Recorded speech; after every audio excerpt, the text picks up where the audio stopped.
आज की ताजा खबरों के अपडेट में बात करेंगे देश भर की तमाम बड़ी और काम की खबरों के साथ ही भारत सरकार की ओर से लिए गए कुछ महत्वपूर्ण फैसलों और जारी किए गए कुछ नए नियमों की। इसके अलावा इनकम टैक्स भरने वाले लोगों के लिए आज एक जरूरी और महत्वपूर्ण खबर निकल कर आए सामने, बताएंगे आपको इस अपडेट में। साथ ही यहाँ पर अब 30 मिनट से ज्यादा नहीं ले सकेंगे ऑनलाइन कक्षा। इस राज्य की सरकार ने लिया है बड़ा फैसला, आखिर क्या है पूरी खबर बताएंगे आपको इस अपडेट में। साथ ही इस राज्य में 1 जुलाई से खुलेंगे कक्षा 1 से लगाकर 8वीं तक के स्कूल, क्या है पूरी खबर बताएंगे आपको इस अपडेट में। साथ ही यहाँ पर आधार कार्ड धारकों के लिए आज एक जरूरी और महत्वपूर्ण खबर निकल कर आए सामने, बताएंगे आपको इस अपडेट में।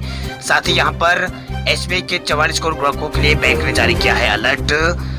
आज कुछ घंटों के लिए नहीं कर पाएंगे आप लेन देन, क्या है पूरी खबर बताएंगे आपको इस अपडेट में। साथ ही पेंशन धारकों के लिए बड़ी खुशखबरी, अब एनपीएस से पूरा पैसा निकाल सकेंगे सब्सक्राइबर, पूरी खबर जानेंगे इस अपडेट में। साथ ही टीकाकरण के नियमों में सरकार ने किया है बदलाव, अब कोविन ऐप पर रजिस्ट्रेशन की जरूरत नहीं, सीधे सेंटर पर जाकर लगवा सकेंगे वैक्सीन, पूरी खबर बताएंगे आपको इस अपडेट में। साथ ही कोरोना कर्फ्यू और लॉकडाउन से जुड़ी कुछ महत्वपूर्ण बड़ी खबरें निकल कर सामने आ रही, बताएंगे एक एक करके इस अपडेट में। साथ ही आज की तमाम बड़ी और काम की खबरों की बात करेंगे इस अपडेट में।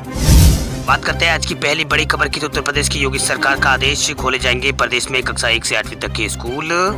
उत्तर प्रदेश में कोरोना संक्रमण के मामलों में आ रही कमी को देखते हुए यूपी की योगी सरकार ने 1 जुलाई से कक्षा 1 से 8वीं तक के सभी स्कूलों को खोलने की इजाजत यहाँ पर दे दी है।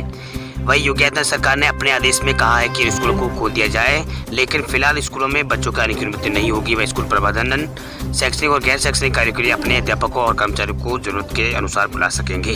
वह उत्तर प्रदेश सरकार ने स्कूलों को खोलने की अनुमति यहाँ पर दे दी है। हालांकि स्कूलों में कोरोना नियमों का सख्ती से पालन करने का आदेश भी दे दिया गया है। इससे पहले यूपी में 30 जून तक सभी स्कूलों को बंद करने का आदेश सरकार की ओर से जारी हुआ है।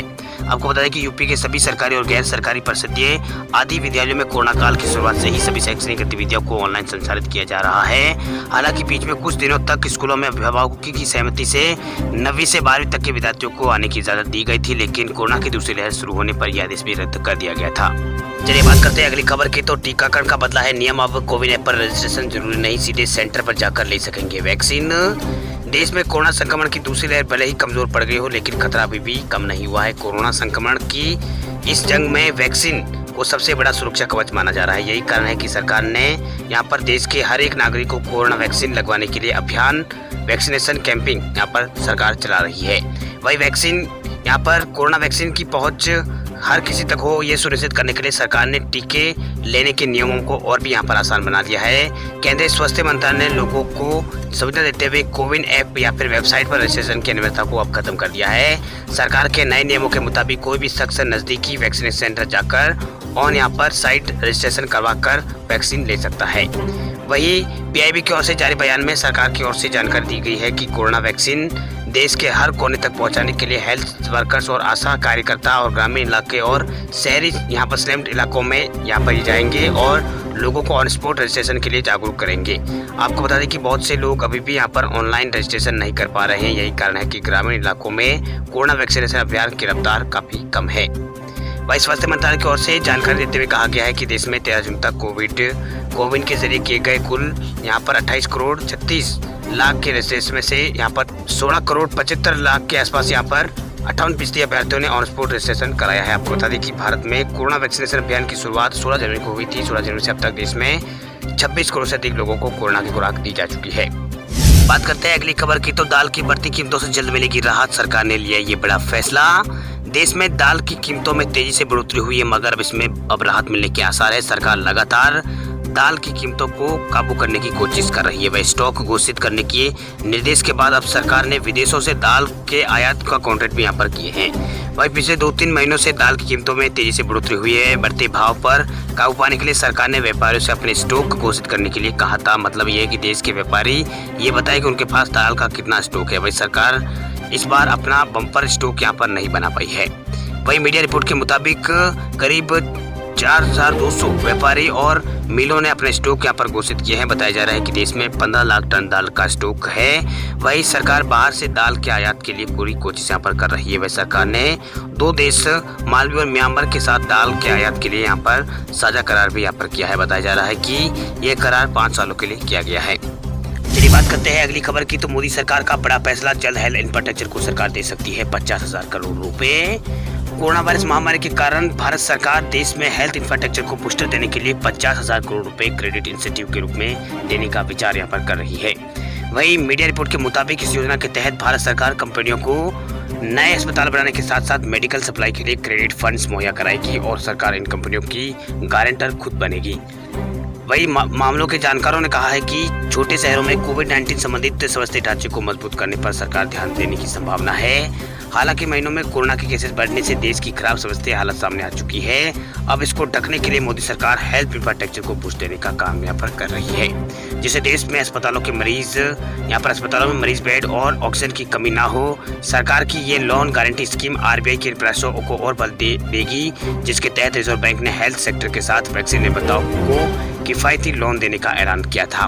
वहीं आरबीआई ने हेल्थ सर्विसेज और वैक्सीन मैन्युफैक्चर के लिए मार्च 2022 के लिए 500 billion on tap liquid Windows की शुरुआत यहाँ पर की थी। इससे पहले महीने में यहाँ पर सरकार ने ये घोषणा यहाँ पर की थी। इसमें एयरलाइंसों और अस्पतालों को महामारी के प्रभाव से बचाने के लिए 41 बिलियन के आपातकालीन ऋण कार्यक्रम को यहाँ पर शामिल किया गया था। इस योजना के तहत अस्पतालों और क्लिनिकल्स है वहाँ on site oxygen generator plant लगाने के लिए 2 करोड़ रुपए के लोन तक का प्रावधान यहाँ पर किया गया है। बात करते हैं अगली खबर की, तो पेंशन धारकों के लिए बड़ी खुशखबरी, अब एनपीएस से पूरा पैसा निकाल सकेंगे सब्सक्राइबर्स। पेंशन धारकों के लिए बड़ी खबर आ रही है। Pension fund regulatory development authority यानी पीपीआरडीए ने यहाँ पर सब्सक्राइबर को अपना पूरा पैसा यहाँ पर एनपीएस से पूरा पैसा निकालने की इजाजत यहाँ पर दे दी है। यानी एनपीएस सब्सक्राइबर अपने पेंशन खाते से पूरी रकम निकाल सकेंगे।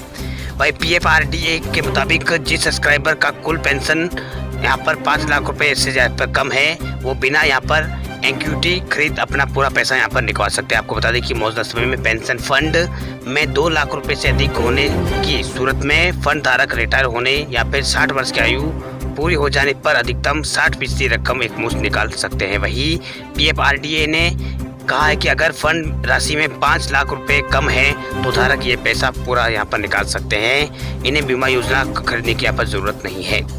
यानी कि सेवानिवृत्त के समय 60 वर्ष की आयु प्राप्त करने के समय 2 लाख रुपए से अधिक की राशि वाले एनपीएस खाताधारकों को अनिवार्य आधार पर बीमा कंपनी द्वारा दी जाने वाली वार्षिकी खरीदने की आवश्यकता नहीं होती है। चलिए बात करते हैं अगली खबर की, तो मध्य प्रदेश की शिवराज सिंह सरकार ने मध्य प्रदेश को कर दिया है फुली अनलॉक।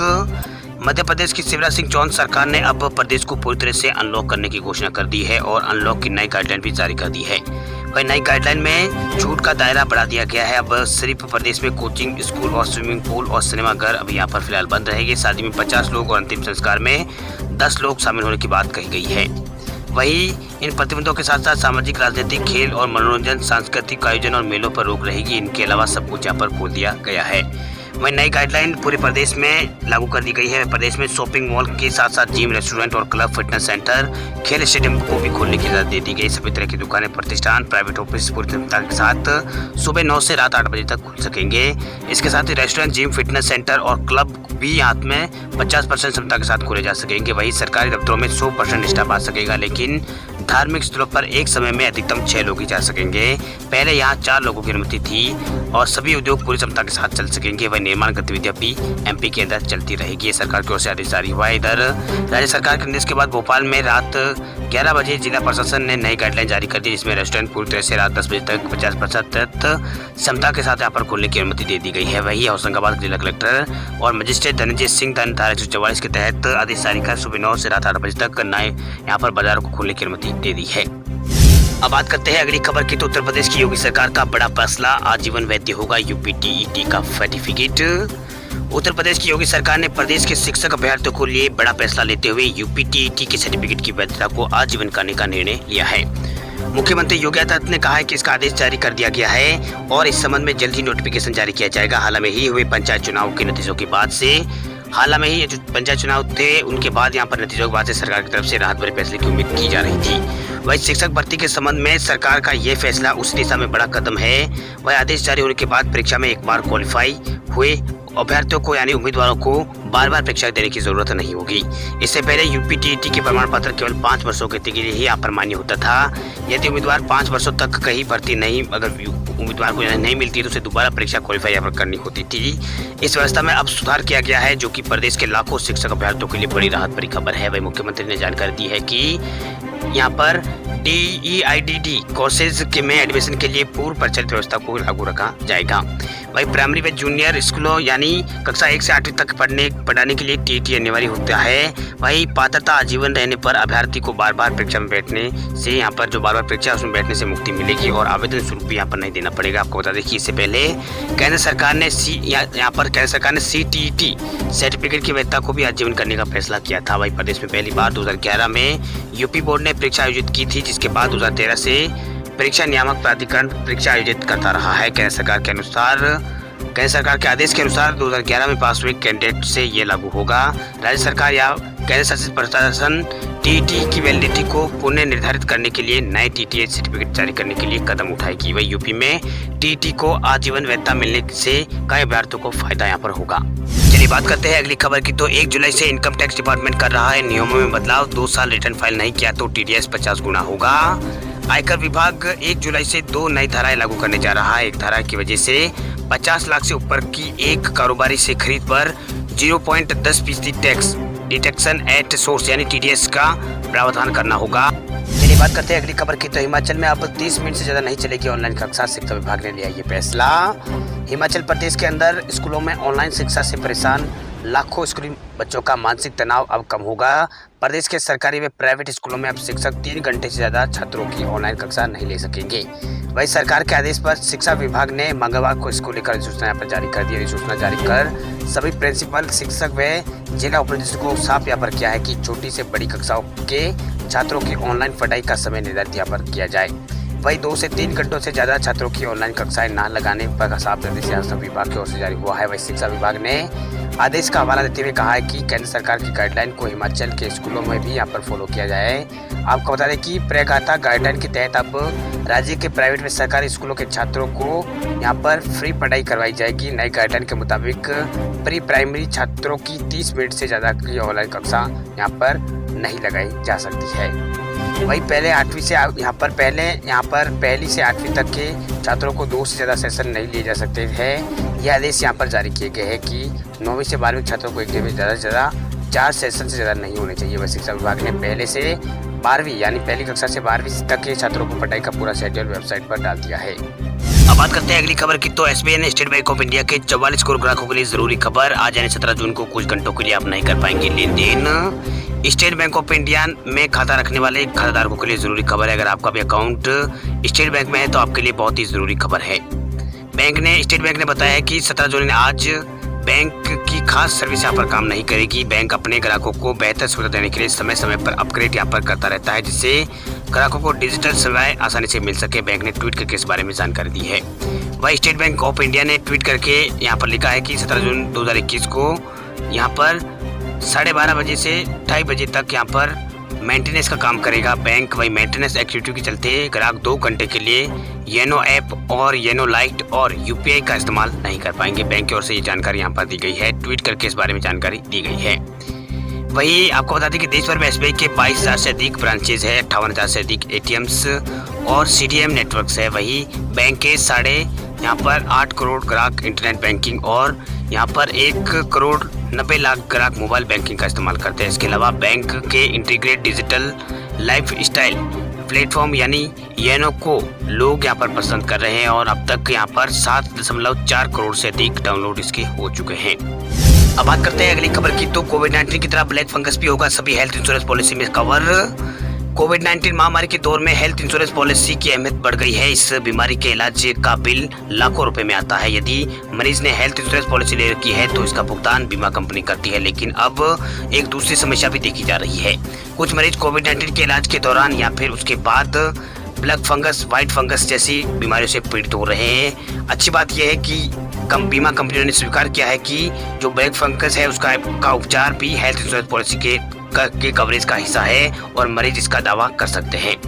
वही यहाँ पर ये बात कही गई है। आपको बता दें कि यहाँ पर म्यूकोर्माइकोसिस गंभीर से लेकर दुर्लभ फंगल संक्रमण है। इसे आमतौर पर ब्लैक फंगस के नाम से जाना जाता है। अब व्हाइट और येलो यहाँ तक कि ग्रीन फंगस के मामले भी सामने आने लगे हैं। तो सभी यहाँ पर ऐसे में सभी हेल्थ इंश्योरेंस पॉलिसी के तहत से कवर यहाँ पर तहत ये कवर है। एक बात जरूरी है कि इन बीमारियों के इलाज के संबंधित दवा का जो दावा है उस दवा का निपटारा आयुष्मान एम्स और स्वास्थ्य मंत्रालय की तरफ से समय समय पर जारी दिशा निर्देशों के साथ किया जा सकता है।